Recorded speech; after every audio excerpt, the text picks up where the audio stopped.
मांगीलाल बागड़ी राजकीय महाविद्यालय नोखा एम.ए. उत्तरार्ध साहित्यिक निबंध। डॉक्टर अन्नाराम शर्मा, सह आचार्य हिंदी। प्रिय विद्यार्थियों, विगत कक्षा में हमने भक्ति काल की ज्ञानाश्री शाखा और प्रेमाश्री शाखा पर विस्तार से चर्चा की। आज हम सगुण भक्ति धारा की राम भक्ति शाखा और कृष्ण भक्ति शाखा पर विचार विमर्श करते हैं।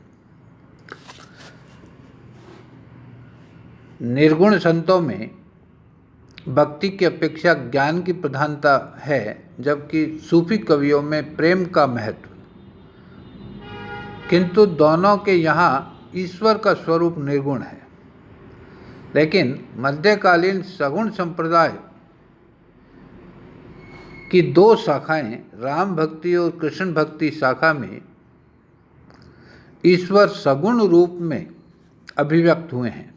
इन्होंने ज्ञान, कर्म और भक्ति में से भक्ति को ही अपने उपजीव्य के रूप में ग्रहण किया।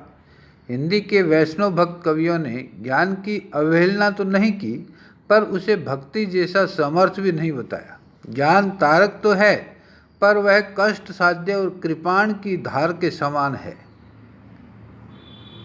इन भक्त कवियों से पूर्व सिद्ध अपनी दुख साध्य गुह्य साधना पद्धतियों से जन सामान्य को बुरी तरह से विस्मित कर चुके थे। नाथपंथी अपनी योग प्रणालियों द्वारा लोक को चमत्कृत करने में अपने को कृत्य मान रहे थे, और इधर निर्गुणीय संतों की वाणी ने कर्मकांड का घोर तिरस्कार किया और परंपरा के प्रति अनास्था को जन्म दिया। ऐसे समय में सगुण भक्त कवियों ने एक नवीन भावात्मक क्रांति को जन्म दिया। रामानुज, रामानंद, वल्लभ और चैतन्य इस क्रांति के नेता बने। इस सगुण भक्ति धारा को आचार्य रामचंद्र शुक्ल ने दो भागों में बांटकर देखा, राम भक्ति धारा और कृष्ण भक्ति धारा। राम भक्ति धारा रामानुज की शिष्य परंपरा में रामानंद हुए, जिन्होंने उत्तर भारत में राम भक्ति का व्यापक रूप से प्रचार प्रसार किया। उन्हीं के अनुकरण में हिंदी के भक्ति काल में राम भक्ति साहित्य का उद्भव हुआ। राम भक्ति धारा में अनेक कवि हुए, किंतु साहित्यिक महत्व अकेले तुलसीदास के कारण है। इसलिए इस धारा का अध्ययन मुख्यतः तुलसीदास पर ही केंद्रित करना उचित रहेगा। राम भक्ति धारा की प्रवृत्तियाँ। राम का स्वरूप। नंबर 1, राम का स्वरूप। राम भक्त कवियों के उपास्य देव राम विष्णु के अवतार है और परम ब्रह्म स्वरूप है। वे पाप विनाश और धर्मोद्धार के लिए युग युग में अवतार ग्रहण करते हैं। यह राम विष्णु अवतार है और राम भक्त कवि मानव रूप में उनके साधक हैं। राम में शील, शक्ति और सौंदर्य का समन्वय है। सौंदर्य में वे त्रिभुवन को लजावन हारे हैं, शक्ति में वे दुष्टों के दलन करता है और भक्तों को संकट से मुक्त करने वाले हैं। अपने शील गुण से लोक को आचार की शिक्षा देने वाले हैं। वे अपनी करुणा से पतितों और उद्यमियों का उद्धार करते हैं। तुलसी ने लिखा है, ऐसे को उदार जग माही, बिनु सेवा जो द्रवि दीन पर, राम सरिस को नाही। दूसरी प्रवृत्ति है समन्वयात्मकता। राम काव्य का दृष्टिकोण बहुत व्यापक है। उसमें एक विशिष्ट और विराट समन्वय भावना है। न केवल उसमें राम की उपासना है, अपितु कृष्ण, शिव, गणेश आदि देवताओं की भी स्तुति हुई है। तुलसी ने सेतुबंध के अवसर पर राम द्वारा शिव की पूजा करवाई है। यद्यपि राम भक्ति काव्य में राम भक्ति को श्रेष्ठ माना है, फिर भी उन्होंने ज्ञान, भक्ति और कर्म के बीच समन्वय स्थापित करने का सुंदर प्रयास किया है। सगुण और निर्गुण में एकरूपता बताई है। राम भक्तों का आराध्य सगुण भी है और निर्गुण भी, तो भगवान का सगुण रूप भक्ति सुलभ है। जैसे तुलसी ने लिखा, कहू कह सत्य झूठ कहू कहू, युगल प्रबल को माने, तुलसीदास परिहरे तीन भ्रम सो आपन पहचाने। तुलसी के राम कहते हैं, शिव द्रोही मम दास कहावा, सोनर मोहि सपने नहीं भावा। इसी प्रकार ज्ञान और भक्ति में वे समन्वय स्थापित करते हुए कहते हैं, ज्ञान ही भक्ति ही नहीं कछु भेदा, उबे हरहि भव संभव खेदा। इस प्रकार समन्वय की विराट चेष्टा तुलसी के काव्य में हमें दिखाई पड़ती है। तीसरी प्रवृत्ति है लोक कल्याण की भावना।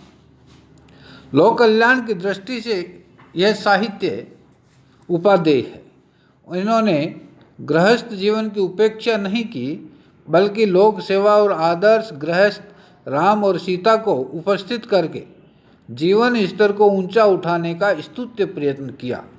राम काव्य का आदर्श पक्ष अत्यंत उज्ज्वल है। राम आदर्श पुत्र है, आदर्श राजा भी है, सीता आदर्श पत्नी है, कौशल्या आदर्श माता है, लक्ष्मण और भरत आदर्श भाई हैं, हनुमान आदर्श सेवक हैं, सुग्रीव आदर्श सखा है।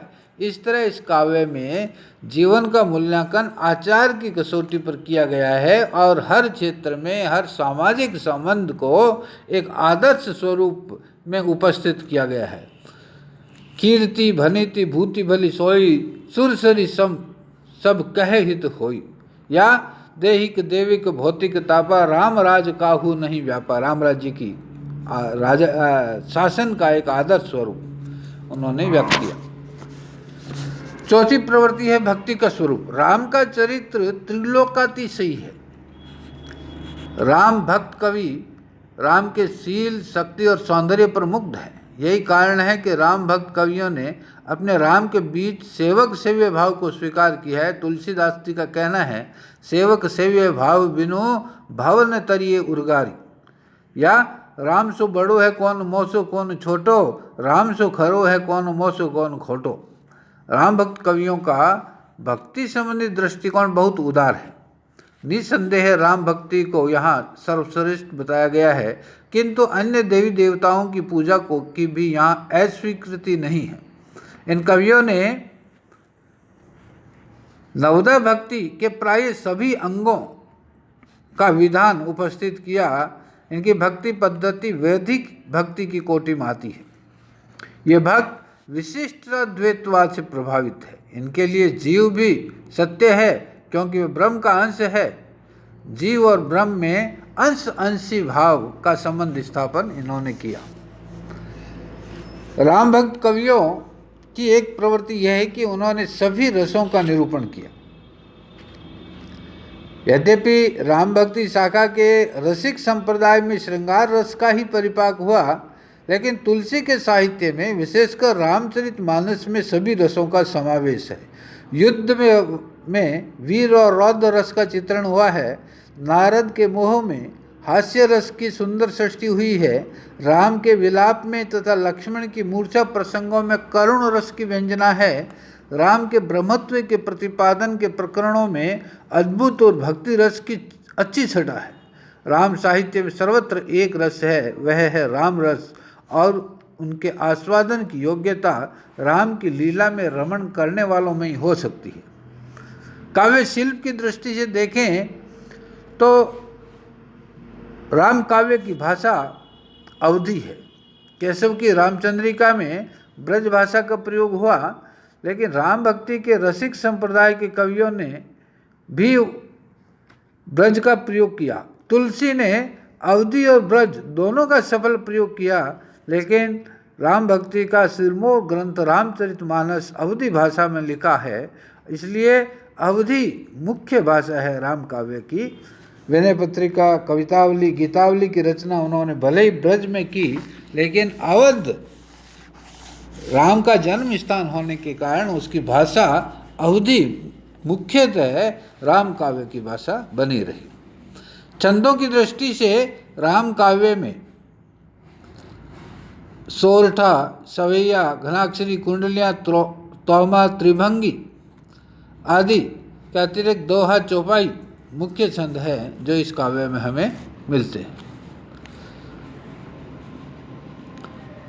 इसी प्रकार अलंकारों और काव्य शैलियों की दृष्टि से भी बहुत विविधता है। राम काव्य धारा में विविध शैलियों का प्रयोग दृष्टिगत होता है। इसमें प्रबंध और मुक्तक दोनों शैलियाँ उपलब्ध है। तुलसी द्वारा रचित रामचरितमानस एक श्रेष्ठ महाकाव्य है, प्रबंध काव्य है। वहीं गीतावली और कवितावली मुक्तक रचनाएं हैं।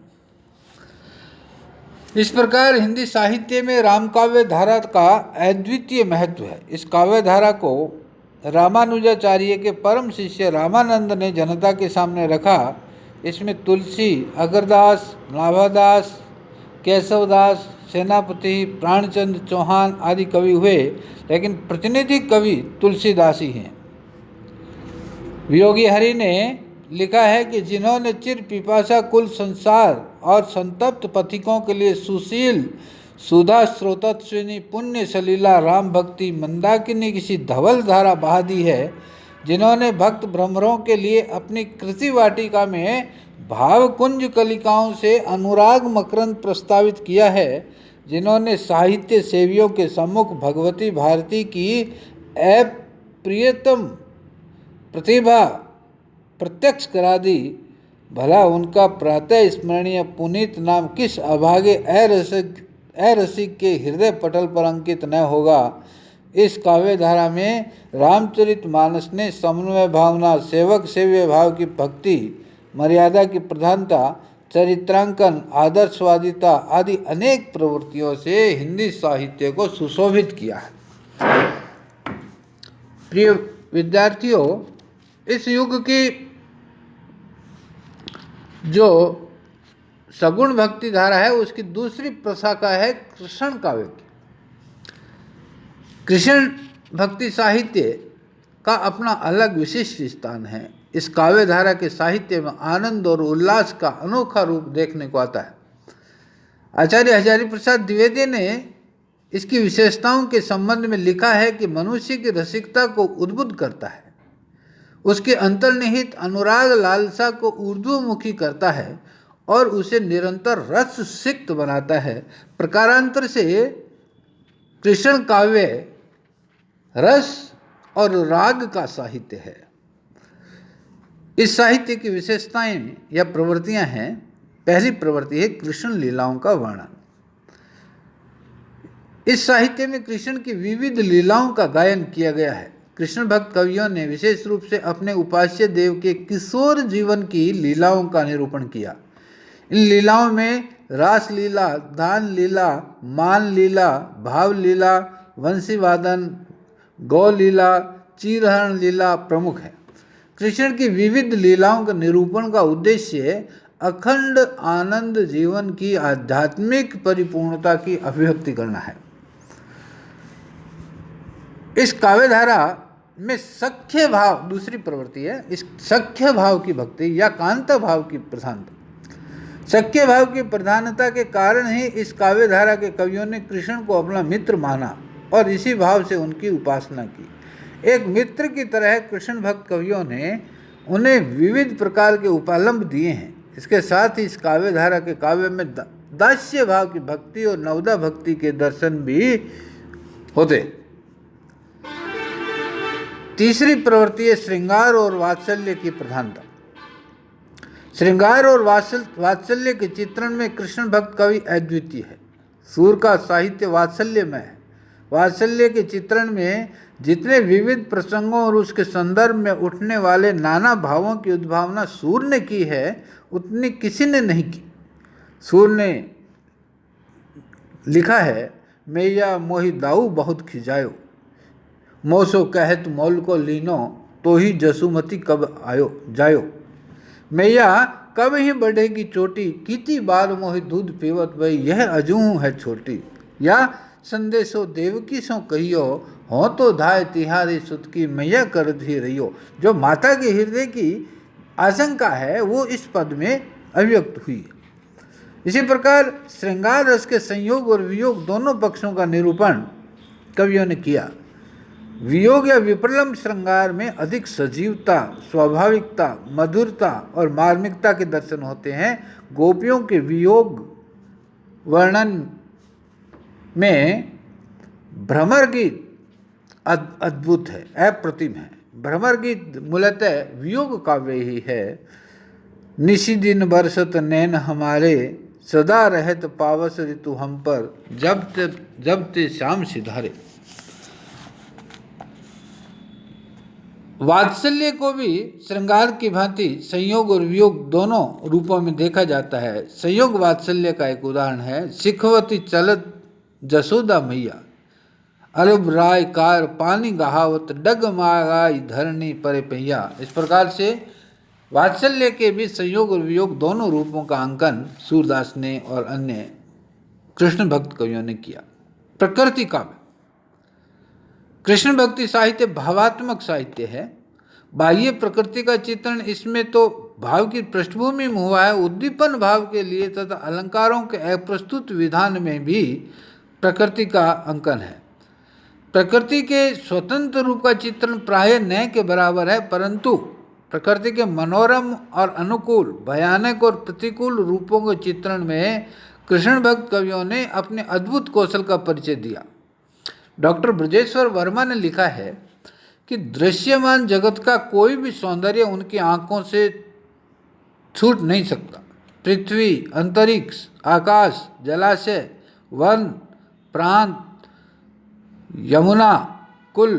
यमुना कूल तथा कुंज भवन की संपूर्ण शोभा इन कवियों ने प्रत्यक्ष या परोक्ष रूप से निःशेष कर दी है। इन कवियों ने मानव प्रकृति चित्रण में भी अपनी सूक्ष्म पर्यवेक्षण शक्ति का परिचय दिया है।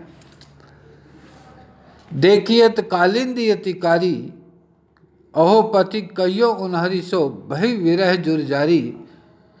इस प्रकार से प्रकृति के उद्दीपनकारी स्वरूप का अंकन सूरदास ने किया। भगवान के सगुण रूप की प्रधानता। कृष्ण भक्त कवियों ने निर्गुण और सगुण दोनों रूपों को माना, परंतु भक्ति के क्षेत्र में उन्होंने निर्गुण परमात्मा का खंडन किया, क्योंकि वह मन, वाणी और कर्म से अगम्य है। सूरदास की गोपियां निर्गुण निराकार का खंडन करती है और सगुण साकार का प्रतिपादन करती है, ग्राह्य बताती है। अविगत गति कछु कहत न आवे, रूप रेख गुण जाति जुगति बिन, निरालंब मन चक्रित धावे। सब विधि अगम विचार ही ताते, सूर सगुण लीला पद गावे। सभी विधियों से विचार करने के पश्चात ही सूरदास सगुण ब्रह्म के लीला पदों का गान करते हैं। मुक्तक काव्य धारा।